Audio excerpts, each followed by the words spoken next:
Okay, it's 8:01, so I'm just going to kind of introduce what we're going to do today. It is Domestic Violence Month, and so we want to learn as much as possible and find ways to connect and support as much as possible. Um, so today we have Patricia Castillo and Erica Haller-Stevenson. Did I do that right, Patricia? Yes, Haller-Stevenson. Haller-Stevenson. Okay, that is great. And are y'all from the same organization? I apologize. No, Or- I am with the Peace Initiative, and Erica is with the city's health department in their violence intervention division. Excellent. And so she represents the city of San Antonio, and so that's who we are. And I'm Excellent. hoping she comes on because I really do want her to talk. She works on things like our reports for the Collaborative Commission on Domestic Violence. And that's what I wanted her to talk Yeah. a little bit about. Got some of that data and Exactly. So people kind information. of know what's going on with Beautiful. stuff in terms of our levels of what our city is experiencing, right? Yeah. Um, but I do want to also start out with the fact that we just went through our sixth annual symposium. Yeah, I was Um, going to ask you about that. It was on October the 3rd. Is that correct when y'all the had that? third, you Yeah. did. It was the first time that we went on in person and virtually. Beautiful. And so that was a nice comeback after the COVID experience, and so the symposium turned out really awesome. We had I know we had 400 people uh, that registered to attend in person. And good morning, Erica. How are Hey, you? good to see you. Having trouble Morning. launching Zoom. And I think we had close to 400 that registered to attend virtually. Am I doing okay on those numbers, Erica? Is that correct? Yes. And I don't know what the final outcome was, so I don't know what the final numbers were. Maybe you do, Erica. Um, I'm waiting to get those two. Um, oh, okay, okay, okay. uh, I um, and not quite everybody who registered for in person, not quite all of them showed up, but it was at least three-quarters of the people. that's what I think too. That's what I think too. So um, to me, the panels of the persons with lived experience were the most powerful of the whole day. Every workshop was very, very well presented and gave out tons of very informative information. But the panels of the morning panel was survivors of domestic violence. It was three women, and the lunch panel was two men who had um, been persons who did harm, and Yeah. they talked about their transformative experience Wow. and on being called to be held accountable, and then what that process looked like for them. And it was very, very powerful. And for this morning's group, one of the things I want to say is that um, all of them spoke about how their faith life experience was part of the transformative um, work that they did.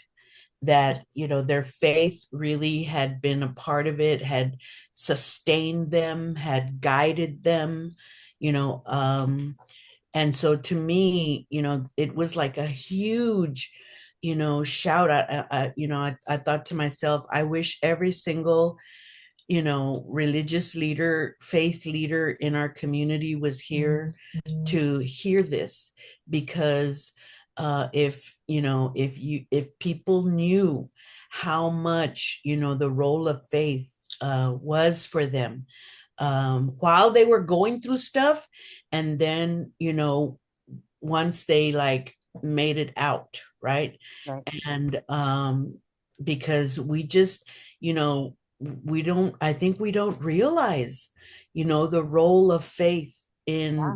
in helping people transform in terms of the um whole experience of abuse and violence. Right.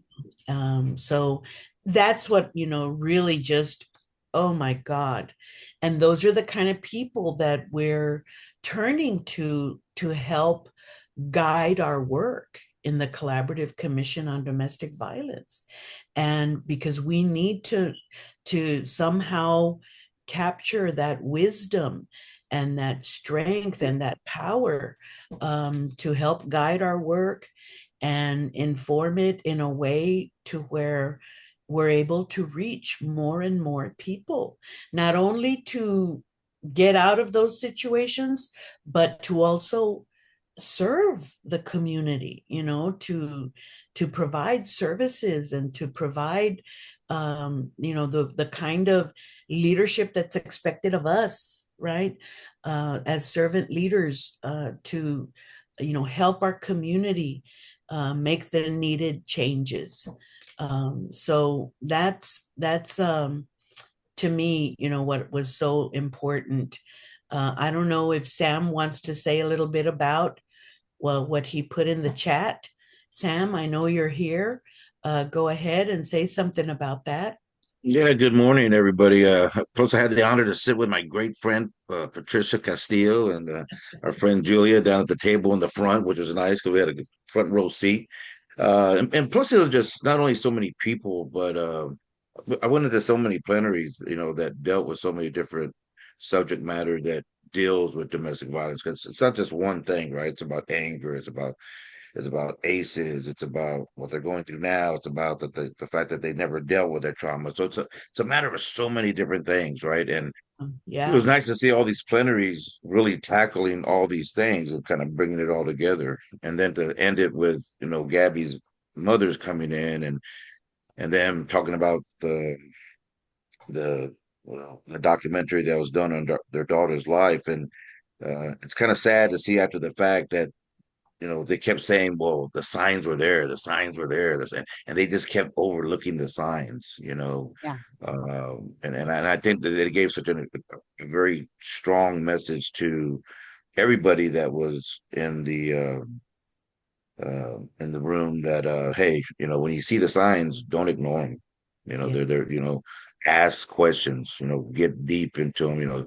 I think, and I think in that when that one man, the whole world saw the video when he would say, hey, he's over there, I'm here, can take you out of this now. I mean, Yeah. you don't have to go back over there. I mean, this is your opportunity. No, no, no, it's all my fault. And the whole blame game, right? Getting people to blame, and he was so cool and calm and collective over there. And yeah, yeah, that was just heartbreaking to listen to those ladies speak, and it just broke my heart. So the whole Well, the whole the whole DV this the whole uh event was great from start to finish. So great job of whoever put it together. Incredible. Keep doing it because we got to do more of them. So thank you. Yeah, that is great. I have a question. I had heard years ago, and I don't know if the data is still correct, that San Antonio has the largest or is one of the major hotspots for women dying of domestic violence. Is that Mhm. still true, or was that just, have we gotten better on that, or is, you know, No, I think our death by partner numbers are definitely in the top three of the city of all cities in Texas. Yeah, in Texas? it's Okay. pretty high. Yeah. Yeah. Yeah. So what this, do you know about that, Erica? It depends on how it's calculated, which is what's really tricky. Yeah. If you look at the Texas Council on Family Violence, they're defining things a little bit differently than the CCDV is. The CCDV is bringing in the figures of the children affected. Also. as well, and the partners affected. So the numbers that we produce in the CCDV report are larger than what you see in the Texas Council on Family Violence. Yeah. So it's all about definitions. Yeah. But of course, all of the big urban areas have the highest rates, and San Antonio remains in the top three, and it goes kind of up and down. Yeah. But what has been, I think, good to see, since the CCDV was created and since so many partners around that same time really infused a lot of money, and effort to make some changes, we Yeah. saw the homicide rate drop, even Mhm. though the population is going up. Mhm. And it's there's kind of bumps where the homicides are up a little bit, down a little bit, but it has never reached the peak that it was at in 2020. Right. Wow. Right. Okay. Good. Yeah. So that's good. That's Yeah. good news, you know. Yeah. If we Yeah. have less homicides, that means we're getting to people sooner. One of the dynamics of looking at this work, we want people to become identified, right? We Mhm. want people to either self-identify or to be identified by law enforcement or somehow be identified so we can work with them, so we can intervene with them, but I think that also is part of the dynamic that keeps our numbers going up, right, Erica? Yes. Because so everybody always asks, are your numbers down? Have you finally made a dent? Have you and it's like, it's hard to say, yes, our numbers are going down, but you will also see the reality that we want our numbers to go up because that means we're helping more Right. people. Yeah. How We're you look at that. identifying them, hopefully then that gives us that chance to work with them. And so it's part of what this beast looks like.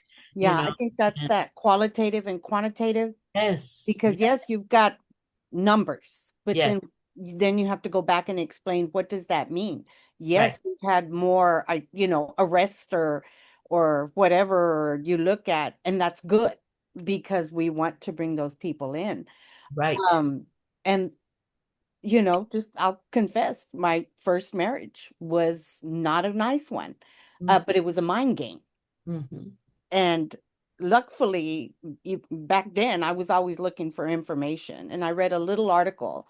Yeah, if the history is there and you're starting to see these things, and Mhm. I was like, out of here. It Yeah, yeah, wasn't that simple, right.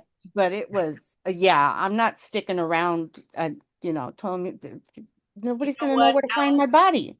You It's know like what? no. And Alice, it can happen to any of us. Anybody. It doesn't, yeah, and I like what y'all say about the awareness and here are the signs, because it's like anything, any kind of cancer.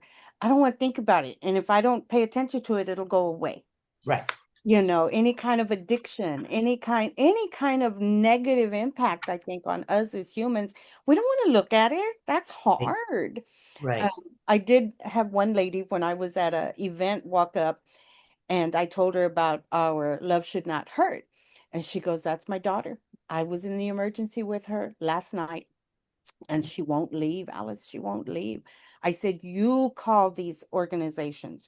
You go talk to people so that when you talk to her, you know what What to, to say? how to help her, what to say to her, what she's thinking, all of those things so that when she's ready, you can grab her again. I was like, but you go. She's like, oh, that's a good idea. So yeah, even that, just like we have, what is it, Al-Anon, for the family, and NAMI does so much great work for the families. So yeah, what else do you have to add on that? Because I have no question. I'm just listening. One of my biggest messages, in October, I do a lot of TV interviews. And one of my biggest messages is family and friends are Yes, really critical because they Yes. see what's happening Yeah. and they're knowledgeable. then they can try to intervene and they can watch for those openings and explain to people what resources are available. And they're often there when somebody's really low, right? And they're thinking, I can't do this anymore. I want to get out of this. And then they say, you know what? I know exactly what we need to do. Yeah. Yes. Yeah. Because it's like, So important, and especially, like everybody always wants to tell the person, if I was you, I would have left a long time ago, and the thing is word. that you can't say that to people because you're not them. Right. You don't walk in their shoes. You don't know how many times they've been threatened with death if they try to leave, and those are the kinds of things that, people just, if you don't know, you're going to say that Right. because the sense of urgency one feels, right? And the thing is that leaving is the most dangerous time. That's when most people get seriously injured or Yeah. killed. Yeah. And so, we can't just throw that out there, and kind of in an accusatory way, like, why haven't you left? And it's like, we just don't know what their situation is. And the best thing we can say is, how can I be of help? Yeah. How can I What, help? what, And what would be helpful to you for yeah. me to do? Yeah. And they're the experts in their life, and they're the ones that are going to appreciate somebody putting out a hand but not expecting something in return, and a lot of people just don't know to not say that, or sometimes a lot of people also will say things like, I don't know why you married that jerk, and me, and it's like, oh, Yeah. Stop. because then the survivor is compelled to defend this person because they picked him. They're the ones that got into this relation, and so now they feel like they have to defend them, protect them, speak well about them, and you just, that's the wrong thing to say to a person, right? It's um very complex about how that moment came to be. The moment that you're sitting there talking to the person who's Yes. been abused. And we got to take advantage and make the Yeah. best out of that moment, Yeah. because you might have that small window of opportunity. And so, that's, we got to make the best of that small moment of opportunity.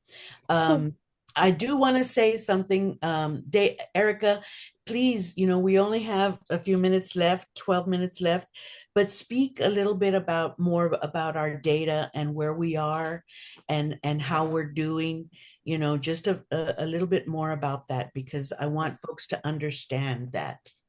yes. Definitely. The CCDV report for 2024 has not been published yet, but it will be published by the end of the month. It's under review right now. So things that I noticed in it, excuse me, as our population grows, and hopefully as people become more comfortable reporting this, we are seeing increases in calls to 911. We're seeing increases in police reports. And as Patricia said, that does not necessarily mean the problem is worse. There are underlying reasons for all of that. And the underlying reasons can include people being more comfortable with recording or understanding how to reach out.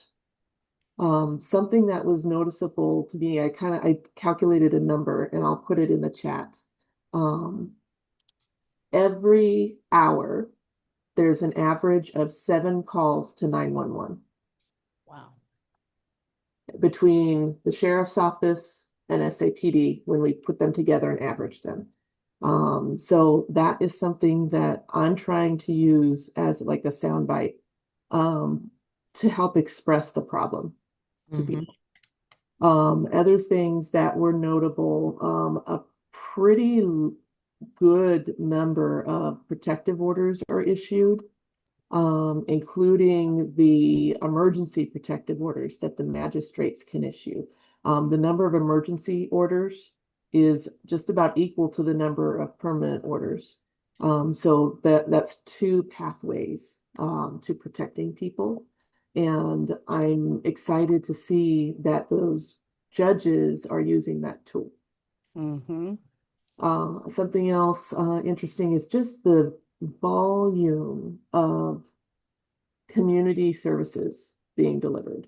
And we aren't even able to capture everything in this report. We're looking at kind of the common places for what's going on.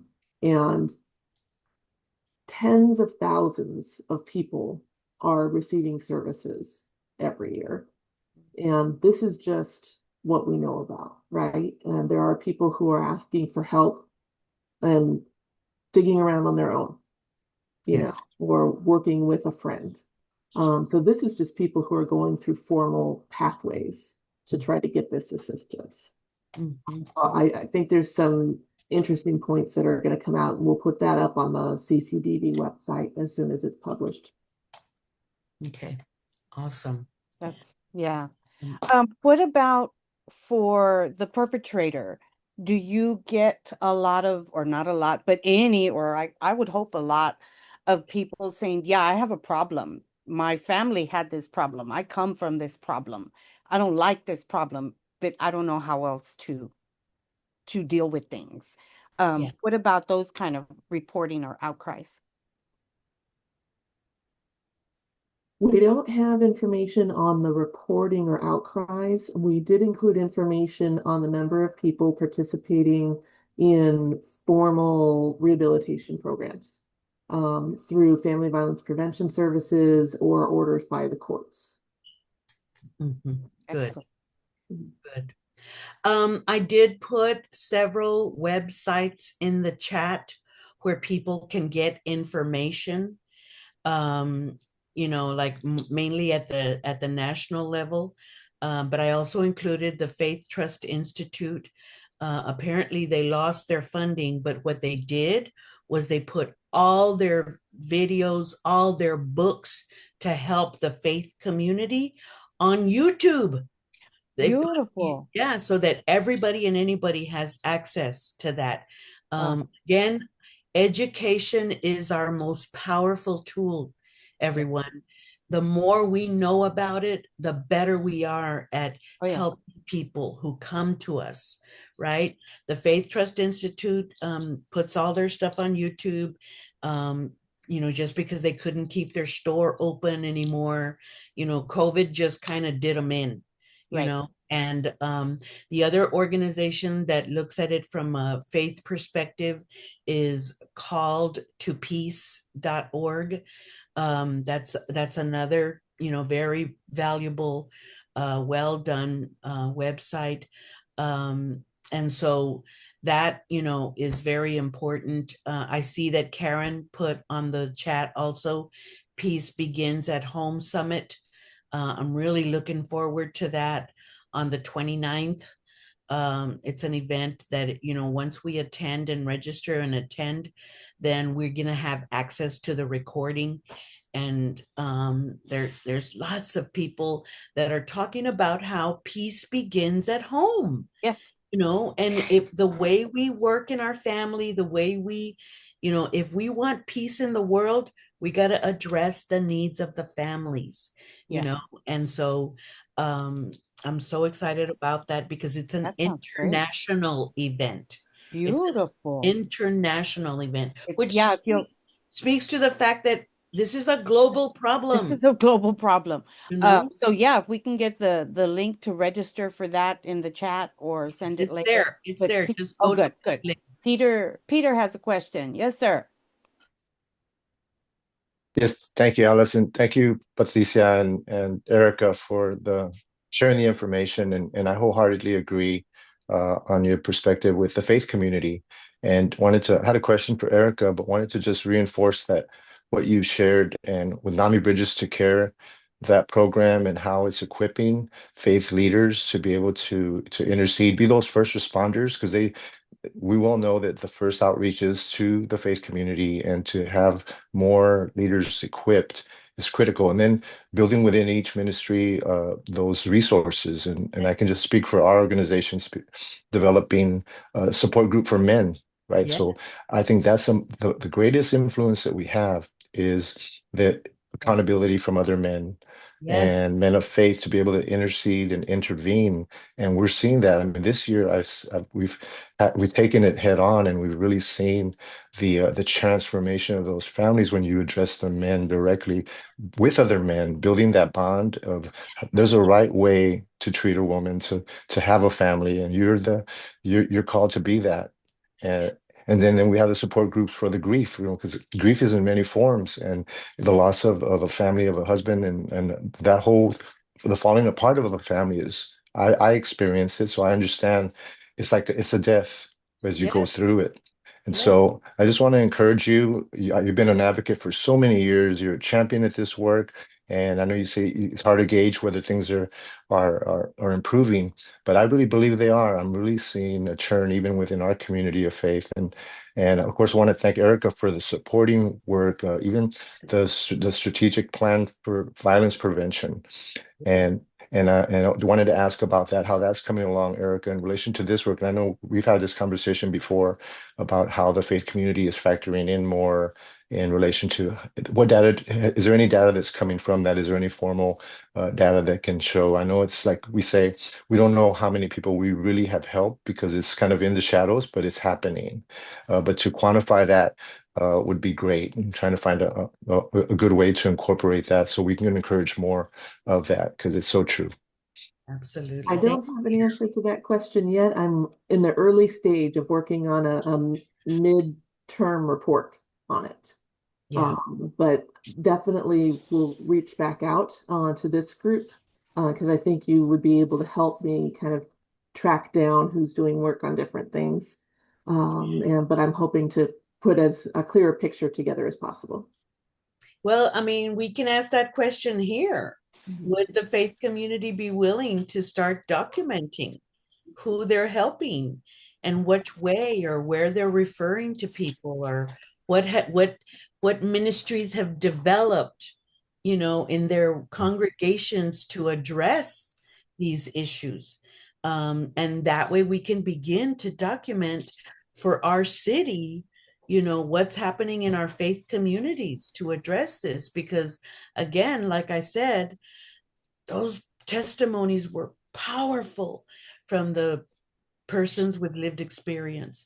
And, if we could somehow capture that level of work happening in our community and then reinforce it, how do we build on it? How do we strengthen it? How do we fortify it? Wow, that would be a fantastic open door, new territory to cover And for and our work. also Right, Erica? It's happening. Yeah. what support does our faith community need to do that? Yes. Because I, can just imagine some people going, yeah, that's not my lane. I don't know. I haven't a clue on how to do that.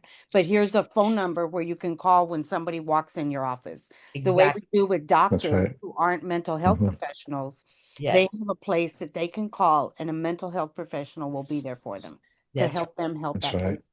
that's So, how can we develop things like that? Which I'm but guessing Exactly. it's Patricia. if anybody needs training, if you want to invite me to come work with your people at your faith community congregations, and needs a training session or whatever, please, don't hesitate to call. I'd be happy to come and do work with your people, because understanding the dynamics of domestic violence is very complicated, and Mhm. it's not easy to figure out this stuff. Everybody wants to come from a foundation of logic, and domestic violence is not logical. Mhm. Mhm. Yeah, Mhm. it's not. No. No. Uh, So, Mhm. I'm happy to do that. So I wanted to also put that out there. I want to say something. Uh, David Davies, did we answer your question on the chat?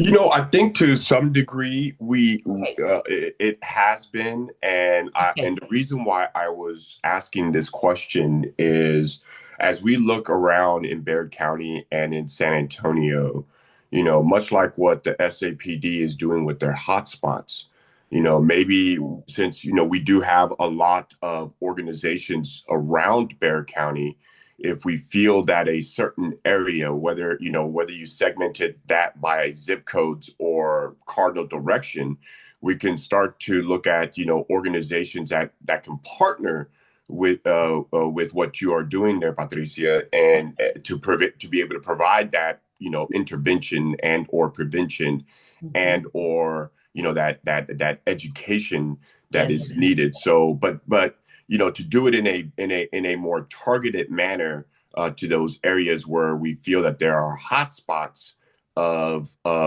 this level of violence and or calls coming into county and to SAPD. That was the first thought. And then the second thought is being being a leader over at at a church campus.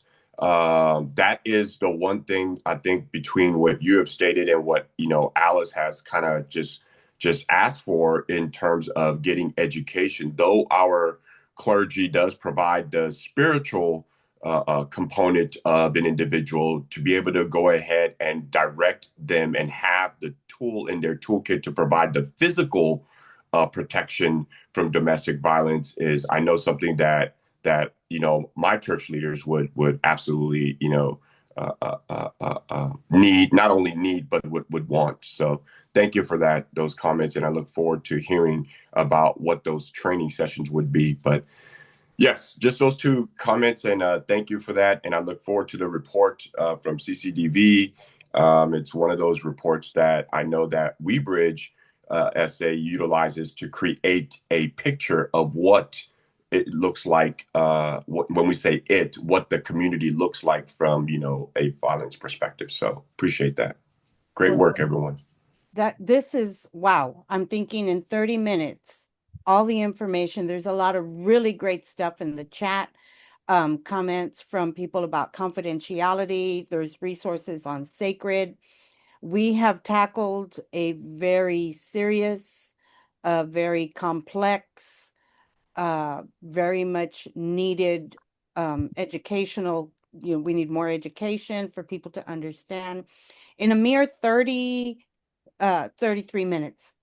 So Yes. that's Yes. been a lot. And yeah, these different conferences and symposiums and everything else where we can keep, this and so many other topics that are equally important, but that's why it's so complex, because it intertwines and weaves into so many other things. So Right. working together and finding ways to bring it all in, because I am in great belief, whether I'm walking around a Goodwill or HEB or whatever, if it's meant for me, it will show up. And so that is what we need to make sure, that we're there for people, that it needs to show up for them, and Yes. it'll be at the right time in the right place and all of that. Yes. So it is 8:34, and I had a hard stop at 8:30, so I'll be 4 minutes late. I enjoyed this conversation. It's okay. But I thank you all very much for attending. This, of course, is recorded. All of those wonderful links and everything are there in the chat. You can save that. I'll let Billy do his magic when it comes to sharing the chat. And I hope to see you all next week at the intersection. Bill, do we know who we're having next week? I forgot. Somebody knows, but it's not me. Okay, so somebody knows. It's a secret. Show up. It's going to be very I exciting. think it might be the disability support, Oh, okay. but I'm not 100% on that. It's like trick or treat. You'll show up. It'll be wonderful. We're Yeah. all Always very good. excited. Yeah, it's always good. Don't worry. It's always excellent.